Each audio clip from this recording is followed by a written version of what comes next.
ئێستا لەگەڵ هاوکارم لانە لەناو ستۆدیۆی رادیۆی کورساتین ئەمڕۆ سیانزەی دوو ڕۆژی جیهانی رادیۆی لاموچیانە و نەتەوەیەکگرتوەکانم ڕۆژەی دیاری کردووە و گرنگجی و تایبەتمەندی خۆی هەیە رادیۆ لە گەیاندنی پەیامەکان لە ئێزگەکانەوە و ئێمەش وەکو میلەتی کورد و وڵاتی عێراقی چەند ئێزگەیەکە بووە کە لە ساڵی چلەکان و گرنگیان بە رادیۆیە و تا توانیانە پەیامەکان بڵاو بکەنەوە. ئێمەش ئەمڕۆ بۆ بەرزگرتنی ئەم ڕیادە و دەستگای میدیای کورسات کە دەنگی کورسات و رادیۆی کورساتمانەیە هاتوونەتە ئێرە کە چەندین کارمەندی بەڕێز لێرە کار ئەکەن و چەندین بێژەری بەڕێز و ئێمە ئەوشمان بینەچێ رادیۆی کوردی 96.3 Voice of کورسات 95.7 کا لە ڕێگەی هەردووچانەوە هەم بە کوردی و هەم بە ئینگلیزیش تەواوی ئەو هەواڵ و گۆرانیانەی کە گرنگجی پێئەدرێ لە ناو رادیۆی کورساتە بەخشەکرێ بۆیە لێرەوە ئێمە پیرۆزبایی لەسەر جەم ئەو کارمەندە بەڕێزاناکەین کە لە رادیۆیە کارەکەن و کارمەندەکانی دەستگای میدیای کورساتش. دەستپێک من ئەمێ لێرەوە پیرۆزبایی لەیەکە بەیەکەی ئەو کەسانە بکەم کە تاوەکو ئێستا بەردەوام من لە کارکردن لە رادیۆیە بگمان وەکو تۆ باسی لێوە کە رادیۆ سەنگ و قورسایی خۆی لە دەستنیاوە هەتاوەکو ئێستا سەرکۆ بەڕاستی ڕەنگە زۆر کات تۆ لە ڕێگای سۆشیال میدیا کە تۆ بتوانی پێیان بگەینی بەڵام هیچی وەکو ئەوەیە کە تۆ لە رادیۆیەکە بتوانی گوێبیستی هەواڵەکان بی بتوانی گوێبیستی گۆرانەکان بی ڕەنگە زۆر کات ئەگەر بمانێت توێژنەوە لەسەر بابەتێک بکەین بڵێن ئەبێ ڕۆژانە ئێمە بۆ ماوەی چەندێک گوێمان لە رادیۆ کردی بێەوەی کە خۆمان دەرکی پێ بکەین سەرکۆ نزیکەی ڕۆژانە کاتژمێرە بۆ کاتژمێر و نیوێک ئێمە گوێ لە رادیۆکرین هەر لە کاتێکا تۆ کە سلفی ئۆتۆمبیلەکەت لێ ڕەنگە زۆر کات لەسەر رادیۆک بێ ئاگایانە تۆ خۆت گوێت لە ئەو هەواڵانە بێ گوێت لەو زانیاریانە بێ گوێت لەو گۆرانیانە بێ کە لەو رادیۆیا پەخشەکرێ بگمان نەتەوەی کوردیش لە چلەکانەوە لە نزیکی چلەکانەوە خاوەنی رادیۆ بووە هەر لە کاتی شۆڕشەکانی شەبڕاستی رادیۆ ڕۆڵێکی زۆر کاریگەری بینیوە لە گەیاندنی پەیامەکانە لە شاخەوە بەڵێ ئێزگەی دەنگێلی کوردستان یەکێک بووە لەو رادیۆیانی کە توانیوێتی خەڵک هان باد بەڕاستی کە توانیوێتی لە شۆڕش بەردەوام بن بۆیە هەر لە کۆنەوە تاوکو ئێستا لە لای کورد رادیۆ سەنگ و قورسایی خۆی هەرماوە لە دەستینایەوە ئێمەش لە دەستگای میدیای کورسات خاوەنی دوو رادیۆین Voice of کورسات لەگەڵ دەنگی کورسات بگمان هەریەک لەمانە ڕەنگە زۆر کات کۆمەڵک تایبەتمەندی خۆی هەبێت کە ڕۆژانە لە ڕێگەی چەند پرۆگرامێکەوە بتوانن کارەکانیان جێبەجێ بکەن لە ڕادیۆی دەنگی کورساتە بەڕاستی ئەوە لە بیر نەکراوە کە ڕۆژانە هەریەک لە ئێمە لە کاتێکا بەیانیان کاچین بۆ سەرکارەکانمان کە گوێ لە کورساتەگرین کە گوێ لە دەنگی کورساتەگرین ئەبینین گوێمان لەو گۆرانی فۆلکلۆری کوردی زۆر تایبەتانە بێت کە ڕەنگە هەرێک لە ئێمە کۆمەڵە یادەوەری زۆر جوانمان لەگەڵیا هەبێ هەروەها بۆ ئاشناکردنەوەی نوێشە بەڕاستی بۆ گۆرانی کوردیانە بۆیە لە ڕێگای چەندین پرۆگرام و پلانی زۆر تۆکم و باشەوە رادیۆکانی کورسات هەوڵی ئەوەیەوە باشچینەکان پێش ئەوەشی کە زۆر گرنگە ئێستا لەگە خۆشیانە گفتوگۆکەین گرنگی دەنگی کورسات ئەوەیە کە پلانێکی جوانیان هەیە بۆ کاتەکان بۆ نمونە لە بەیانیانە چ گۆرانیەک بەخشەکان لە نیۆڕوانە لە شەوانە تاوەکو بە شێوەیەکی باش بتوانن ئەو گۆرانیانەی کە پەیوەستە بە فۆلکلۆر و میوزیکی ڕەسەنی کوردیەوە پێشکەشی بینەرانی بکەن بۆیە هەمیشە لەو تونبێلەکانمانە گوێبیستیەوە بین دەنگی کورسات بۆیە هیوای دارین ئەم دەنگی کورساتە هەمیشە نەکە لەو تونبێلەکانمانە لە هەموو شوێنەکانی ترا بەربڵاوی بە خۆیەوە ببێت کاتە سەرکۆ ئێمە ئەمڕۆ هاتوین بۆ رادیۆی کورسات ئێمە لە ژووری کۆنتترۆلین ئێستا یەکێک لەو کارمەندەمان دوونە ناسانی کە ئەو ڕۆژانە لێرە کارەکە خات و سەوسەنە ئەو مۆنتێرە لێرە ئەمە کۆمەڵێک قسە لەگەڵ خات و سەوسەنا بکەم بابزان چیادەوەریکێ سەوسەنگیان ئەگەر ئەرێک کێشی ڕووکەیتە کامێرەکە سوپاس دەکەین سلااو لێبێ و ئەم ڕۆژەتان لێ پیرۆز سەرچاو زۆر سپاس لە ئێوەش پیرۆز بێت و لە سەرجەم کارمەندان و کارمەندەکانی رادیۆکانی تر زۆر سپاسانەکەم دەستەکانی خۆش بێ سپاس بۆ تۆ بێگومان ئێمە ڕۆژانە بینین کە ئێوە هەر لە بەیانیەوە لێرە کارەکەن لەگەڵ بێژەرەکانە من پێم خۆش بوو باسێکی پلانەکانی ئێوە بکەین بۆ دابشکردنی گۆرانیەکان ڕۆژانیەوە چۆن ئەو گۆرانیانە دابەشەکەن تا بە شێوەیەکی باش بینەرەکان و بیستەرەکان گوێبیستی بن بڵێ ئێمە گۆرانیەکانمان بە پلەیلیست جیاکەینەوانە کاتەکانیان جیاوازە لە حوتی بەیانیەوە تا 12 وەڕۆ گۆرانی ڕستەنەکانمانە ڕات لە 12وانێ هەتاوەکو 12 شەو لە 12 وەڕۆ تا 12 شەو گۆرانیەکانی تر بە ستایلە نوێکان و دەنە ڕستەنەکانیشی هەرتیایە بە هەمان شێوە بەس یعنی لە 12وانێ تا تا 6 ئێوارە گۆرانیەکانمان ڕیتمی خێرایە ئێتە دوایی ڕیتمەکە خاوە بێتەوانێ کاتەکانمان جیاوازە. باشە چ شتێک بڕیار لەسەر ئەوەیە کە گۆرانیەکێک لە هونەرمەندەکان لە ڕادیۆی کورساتەوە بڕوا چ پلانێکتان هەیە بم بابەتە چ مەرجێکی هەیە ڕادیۆی کورسات بۆ ئەوەی کە دەی هونەرمەندێک لە ڕادیۆی کورساتەوە بڕوا؟ بەڵێ ئەو گۆرانیانی کە لە ڕادیۆی کورساتەوە ئەڕوا بە فیلتەر ئاڕات لە بڕیاری لێ درێ لەلایەن مەسئول بەشەوانێ کە کام گۆرانیانە بڕۆ کامە نەڕوا ئێتر بەپێی ئەو گۆرانیانە هەنێک گۆرانی هەیە لە ڕادیۆی دەنگی کورساتان ناڕوات زیاتر ئەو گۆرانیانەیە کە گوێگرەکان خۆیان گوێ لێ ناگرن لە ڕادیۆوانێ ئەوانە زیاتر. باشە سەوسەنگیان کە گوێمان لە ڕادیۆی کورساتە بێڵەن زۆرترین موزیک کەمترین هەواڵ چ کاتێک کاتی هەواڵە و چه هەواڵێک هەڵەبژێرن بۆی کە پێشکەش بە بیسەرانی بکەن؟ بەڵێ ئێمە هەموو سەر سعاتی هەواڵمان هەیە چارێکێک نیو سعات پێش ئەوە پێش لایفەکە هەواڵەکان ڕیکۆرد دەکەین هەواڵەکانیش لەلایەن بێژەرەکانەوانێ حازریەکەن و ئێمەش میکسەکانەکەین و ئەخینە پەخشەوانێ. دەستان خۆش بێ سپاس بۆ تۆ سپاس بۆیەوە کە بەردەوام مادوونە ناسانە ڕۆژانە کاری خۆتانەکەن و بۆ سپاسیش بۆ هاوکارەکانت لاەنە باباسی کۆش بکەین کە ئەم ستۆدیۆی دەنگی کورسات بە شێوەیەکی زۆر ستاندارد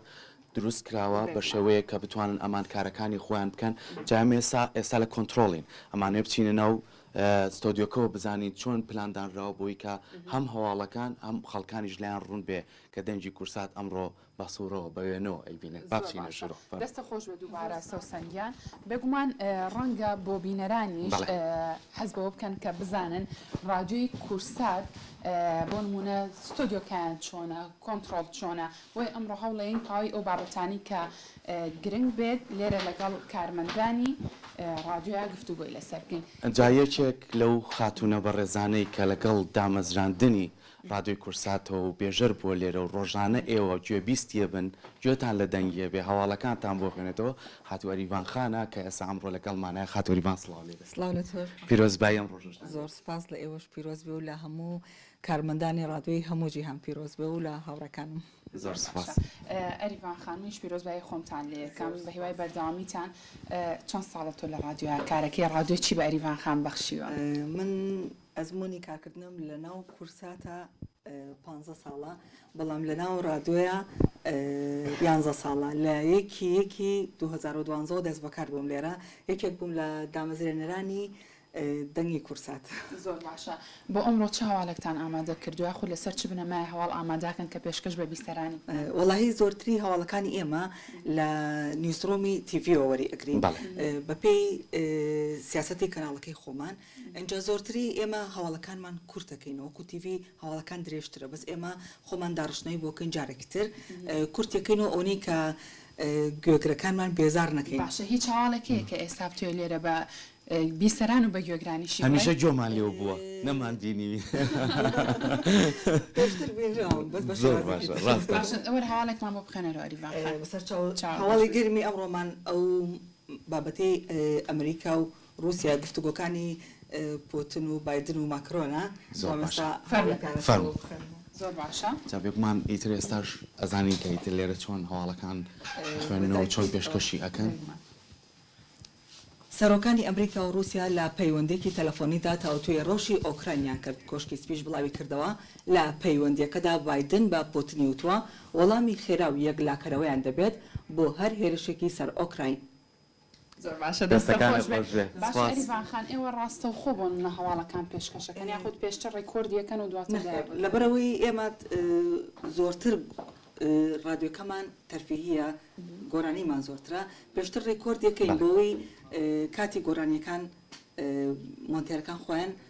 چاکیەکەن و بەپێی ئەوە دایانێنەوە هەواڵەکانمان نابێت لە 3 دقە زیاتر بێت. ئەوە زۆر باشە زۆر کات مادەم ئەزمونێکی زۆرت هەیە چەند ساڵێک لە ڕادیۆە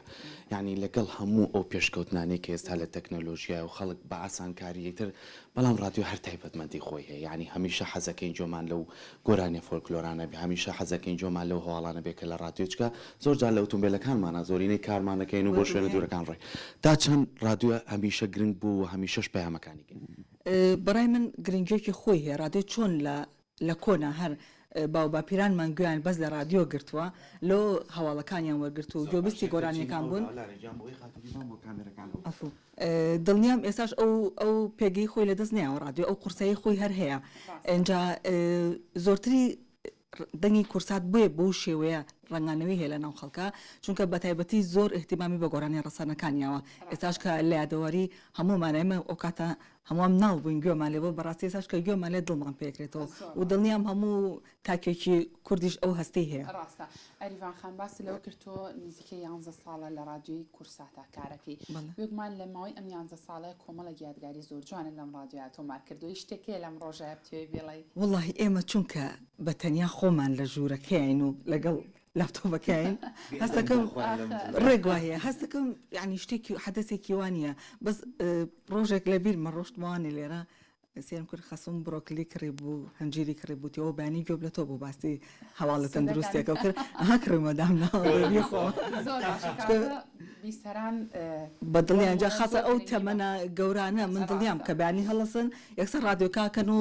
گوێبیستێ بن تاوەکو ئێوارە زۆرتر لە بری وەک ئێمە چۆن سری تەلەفۆنەکانمانەکەین یاخودشتی کەشمان لەبیر نەچە بەڕاستی بۆ ئەو کووردە ئازیزانی کە لە دەروی وڵاتە ژین ئەتوان هەر لە ڕێگەی ڕیمۆتی کۆنتترۆلەکانیانەوە ئەوانیش گوێ لە بەدڵنیای زۆر کات قسەم لەگەڵ چی پورەکانم خوشتەکانم کردوان ئەڵاسە گوێمالیەوە بوو بەردەوام گوێ لێگرن لەبێش ئەنی بەدەم ئیشەوە ئەوانیش گوێ لە رادیۆی کورساتەگرن زۆر لەگەڵەوەشە دەستی خۆش بێ بیرمان نەچێ ئێمە